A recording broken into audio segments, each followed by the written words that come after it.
Hey guys, today we're going to talk about the HK VP9SK. This is a sweet little carry gun. This thing right here, if you want to simplify it, and you guys, you know I like things kind of simple, it's pretty much a cross between your VP9 and your P30SK. The biggest difference being that this costs a little bit more because it is a hammer-fired gun. The VP9 is actually, it kind of took the world by storm. The trigger is an awesome little trigger. They couldn't keep these things on the shelf. Then the P30SK comes out and they couldn't keep these things on the shelf. And I guess HK, because HK really doesn't care what the general public thinks about their guns, they're focused on military and law enforcement. I guess military and law enforcement said, hey, we'd like a combination between these two. Basically, we want a striker fired P30SK is pretty much what they said from a subcompact standpoint. That's when the VP9SK was born. It is nearly identical to the P30SK in terms of body. And I say nearly because I've seen some people say that they are identical, and they absolutely are not. You can tell that they're not. They just don't line up properly, or the same way I should say. It is actually closer in terms of the VP9, of course, internals too, but everything from the controls and all that is just a smaller version of the VP9. The cool thing about this gun is it's extremely concealable. You're carrying 10 rounds plus one in the magazine. You can get some extensions out there. It does take numerous other magazines of larger sizes. That's nice. The VP9SK does take P30SK magazines as well as VP9 magazines. So it's extremely versatile if you're wanting to mix and match these guns up a little bit. It comes in a multitude of different colors, Cerakoted finishes and whatnot. I think you're going to find that these are very high-end guns that you can get at a reasonable price being in the striker fired realm. The hammer fired, it costs a little bit more to manufacture those. So those guys are going to be a little bit more expensive already. So you can get into the striker fired market, which most people want anyway. You can get into one of these guns for a whole lot cheaper. And that's what makes these things so attractive to me. And obviously, guys, look, it's an HK, so it's very well made. The gun itself has very striking characteristics to it. It's got so many things that you're going to like. It's got the front and rear serrations. Those serrations have a slight bit of a bevel to them, so you're going to get positive grip no matter what, where you grab this thing and when you grab this thing, wet hands, gloves, whatever. You also have these cocking ears on the back. I'll have to look up and see exactly what the right nomenclature is, but I call them cocking ears. Some people have complained that they are in the way. I personally feel like if these things are in your way and you're that much of a concealed carrier, you're probably too tactical for me. These things will not get in your way. In fact, they're rounded off. They're not going to drag on anything. They're not going to snag on anything. They're not going to be in your way. The benefit of having these, obviously, is so that you can cock this thing on your belt loop, your belt. If you have an injured support hand, you won't need your hand to actually work to slide. So I find that very beneficial. They can be removed. You can take the rear side off and remove those and put like a flat plate or something like that on there. I think that's a total waste of time. You're not giving anything up. You're not gaining anything by giving that up. So it's totally pointless to do that. I do like how the controls are recessed in the pistol. Excuse me, if you're going to be that much into the whole snagging or anti-snagging, wanting to conceal this weapon, then definitely recessing those controls is certainly going to help you. I do like the way it's got the European paddle for the mag release. Ambidextrous, of course. You can actually use your trigger finger if you want to release that mag instead of always using your thumb. You can simply use your trigger finger and not lose much range of motion by cocking the gun to the side or anything of that nature. I actually like the position of it. It's actually a little bit forward of towards the trigger guard, so you don't have to reach out for it or reach back for it. In some cases, on a standard mag release, you're reaching backwards whenever you're trying to release your mag, rather than just having a natural swipe going downward right here and being able to just release that thing. That's nice. I like that. It's definitely got some cool features to it. The cocking indicator on the back of it, I guess it's nice to have, but I'm always cautious about that because two things. Number one, I don't want anyone to rely on a visual indicator on a gun to think that a gun is safe or not safe. What I mean by that is, let's say for some reason you don't see the orange as you're looking at it right here, and you feel like, okay, my gun is safe. That may not be the case. I have an older Walther from back in the 90s, and from shooting the thing so much, that little orange piece on the back fell off. Now, I never used it as an indicator, but just one day I happened to notice that it was not there anymore. So if you're relying on these indicators to tell you that your gun is safe, and you handle this gun without actually making a visual check to see if there was a round in the chamber yourself with your own eye to see if there's a bullet, a round in there, then you're making a huge mistake. So these things are nice to have as a backup system, so to speak, but it should never be your primary means of determining if the weapon is safe. And look, for that matter, unsafe. You could very easily cock this thing if you're, and again, I'm not going to get into the whole argument of carrying one with one in the chamber, but if you carry with one in the chamber and you have this gun, as you can see, it is not loaded, okay?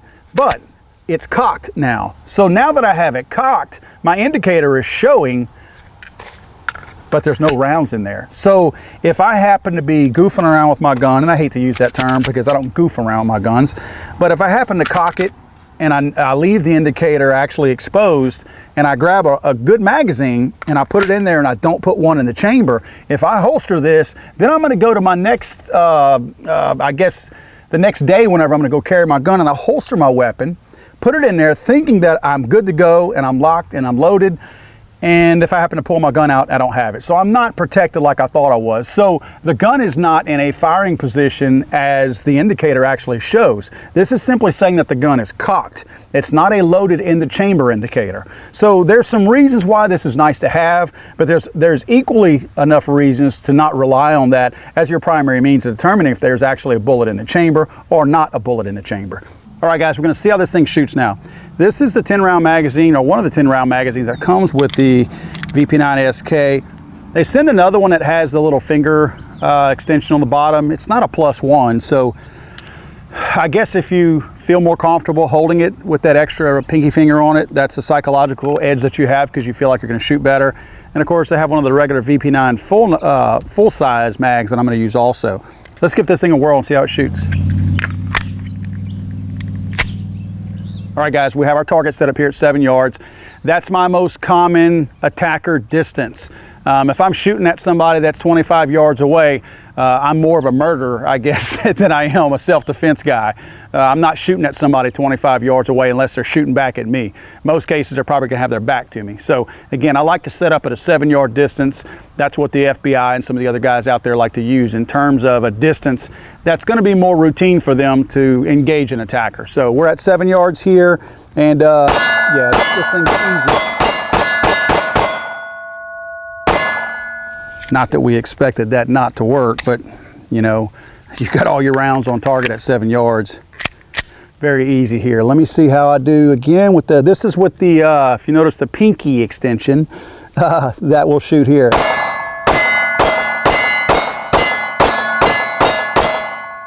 I mean, I don't feel like I got any more control with it. I feel like it's probably a fact that you get with these two fingers right here, you have such a good grip on your pistol already that if you don't think about it and you feel like you don't think that you're missing something by not having your pinky on there, you're really not. It's very easy to control the gun. And again, I have a good firm grip on my support hand.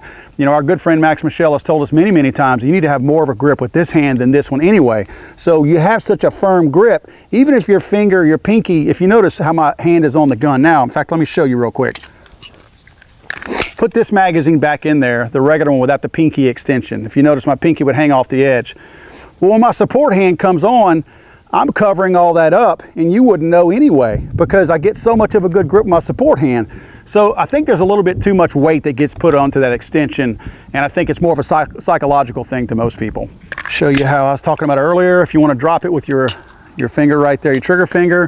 This is my VP9 magazine. Same thing. I mean, if you want to use your slide release, you can use that also. I mean, it's not like this is going to be hard to do. I'm going to see if I can't pop the head of that thing real quick. Yeah, I mean, this thing is super. Oops, I missed that. I pulled it. Actually, trigger, I pulled it too quick. Yeah, I'm popping the head on this thing like it's nothing. Right over the top of it. Right over the top. That's all user error on my part, guys. Anyway, this is going to be something that you're going to find is going to be something that you're going to really enjoy shooting because it's effortless. Very, very little effort in pulling the trigger on this thing because it has such a smooth trigger. Actually, let's go weigh this trigger and see what this thing is. All right, guys, let's see what our trigger weight is. I like the old school, old-fashioned trigger pull gauges.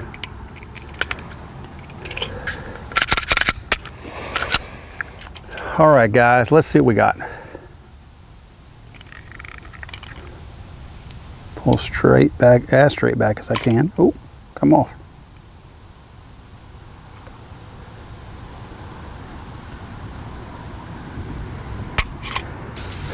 Okay, that one broke right at 5 pounds. If you guys can see that. I know it's a little tough sometimes. Broke right at 5.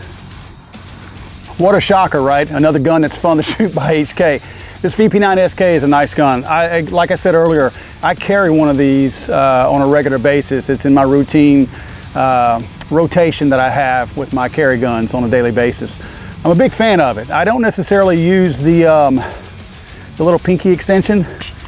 I just have that feeling that if I'm trying to go for a subcompact, I want to keep it subcompact. If I'm not carrying any more rounds, then to me it's not enough of a psychological advantage to have my pinky resting on something that might actually make my pistol print now, where maybe it's more concealable at like this. So I'm not one that's going to be looking for that pinky extension if I don't need it. If it's not adding rounds to me, I'm keeping it at the house. This thing is nice though, very easy to control. The features that it comes with, man, you're just not gonna find this on a subcompact gun. You've got the interchangeable side panels, the back panel, again, the slide serrations on the front, they are angled so they look a little better. This little cocking ear thing on the back. I do like the full ambidextrousness of this. Again, I know lefties are people too, so I try to point that out. The sights are nice. The sights take some light to light them up because they don't stay lit all the time. It's not like a tritium or something like that. It's more of a paint that, that lights up. But whenever they're lit up, they're bright. They're extremely bright. Like I said earlier, don't pay a whole lot of attention to the indicator on the back. That's a cocking indicator, but it's a nice thing to have. Again, if you're using it kind of as a backup or maybe to reaffirm something, it's nice to have. Thing breaks down easy. From what I've been told, these barrels are cannon grade steel.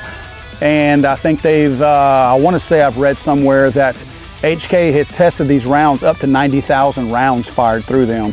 So I think you're going to have some reliability with this thing when it comes to the type of steel that they're using to manufacture these. Again, a nice pistol. I recommend you go out and get you one. If you're in the market for a gun of this size, again, it being the striker fired nature, it allows you to get into that HK theater of guns a little bit cheaper than you might would on some of those other hammer-fired guns that they have. You're getting the same HK quality, so don't think for 1 minute that because it's cheaper that there's any particular reason in terms of how it was built or materials that are being used. Same materials, it's just the build process is a little bit simpler on a striker fired, so they can sell these things for a little bit less. Don't look for a whole lot of help from HK if something goes wrong on it. HK is notorious for not really giving a rip what the consumer thinks of their gun. They're focused on that law enforcement military market. The good news is you don't really need to contact HK because not a whole lot of quality control issues that happen with their guns. They are made right. They're made right. So check one out if you get a chance. The HK VP9SK.